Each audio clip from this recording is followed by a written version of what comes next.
to the commission because it involves protection of human rights. Shri Suresh, Thank you. Thank you, sir. Sir, the Human Rights Amendment Bill, which in fact emanates from the recommendations of former Chief Justice of India, Justice Ahmadi Committee report. So my just general point is that whenever you are framing a legislation based on a recommendation of a report, so it is really required the same report should be circulated to all the members of Parliament when we are considering that bill, for us to understand which of the recommendations have been incorporated and which are not. And if they are not recommended, these recommendations are not incorporated, what is the reasons for that? So I think generally I would request the Secretariat in future whenever you are framing a law based on recommendation of a committee, because it is specifically mentioned mentioned in also the object that you are making this law on the recommendations of Justice Ahmadi Committee, so it would be appropriate that you could have circulated it. I am sure the Minister will be able to tell us which recommendations have been accepted and which are not been accepted and the reasons for that. Sir, generally, human rights are very important because human beings together as a part of a society to protect their interests, to protect their rights, create a state. And it is expected that the state will treat all the human beings equally and will not cause any injustice to them.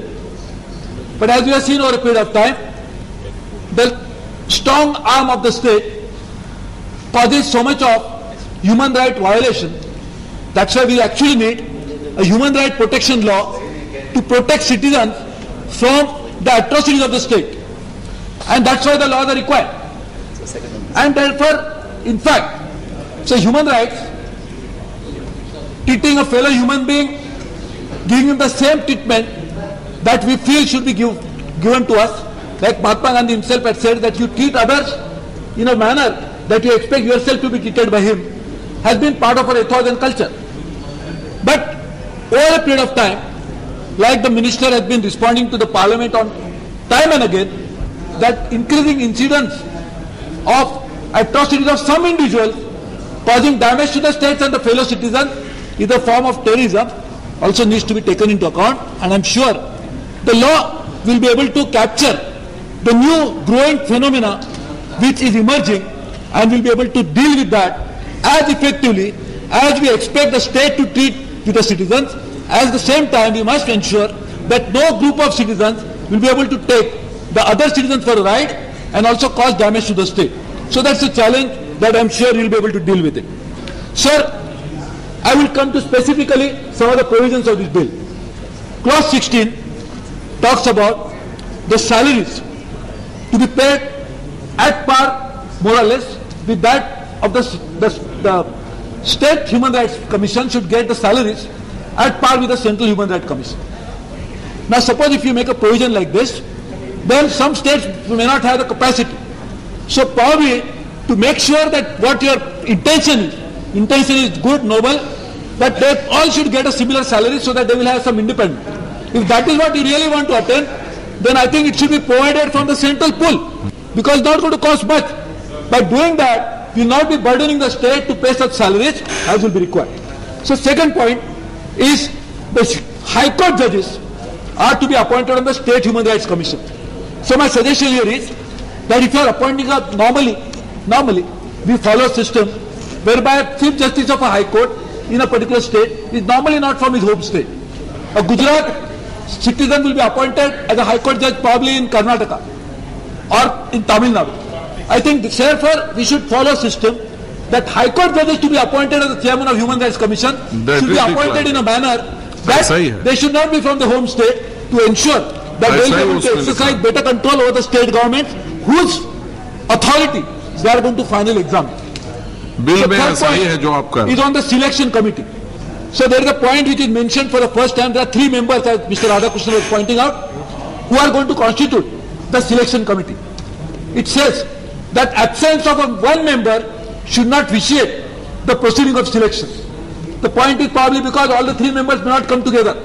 But sir, basically, it vitiates the spirit of creating these three persons. A leader of opposition, the Prime Minister and others. Why are the three people selected? To ensure that there is no partisan attitude. So suppose, for some reason, one person is not present, that means the proceeding may not be vitiated, but it will vitiate the spirit of the law. And therefore, I would urge the Minister that while it is important that probably you are putting a condition that for some reason one of the three is not present, it should not vitiate it, but you must make sure that you must make all the precautions to make sure that all are present, because otherwise it will vitiate the spirit of the law and it will get really defeated. Sir, the other point is about visiting of the jails. The Central Commission has to visit certain jails. It is specifically mentioned now that it can be done without intimation to the state government. So I can appreciate that point, because otherwise the states who have committed certain crimes against the individual may not allow the Central Commission to come in, and therefore this provision is required. But I would at the same time make sure that there should be some enabling provision in the law which will make sure the state governments will cooperate. Otherwise you may not intimate to them, you might land up there and you will not be able to see them. So unless you have such enabling provision, without intimation you can go. But having gone there, how does the Central Commission will be able to visit and inspect the jail?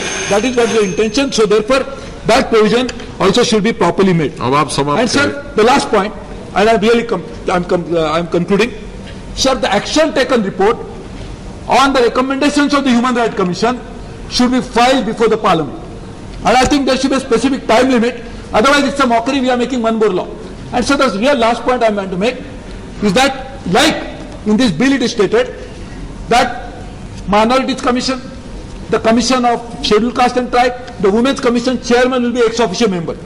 We recently passed a law against the domestic violence, because that's a very peculiar case. And I welcome that act. In fact, I support such legislation. But I think if you want to really bring about a synergy of operation, then it is also important that the domestic violence related issues also should be dealt with by this commission. Thank you, sir. Shri.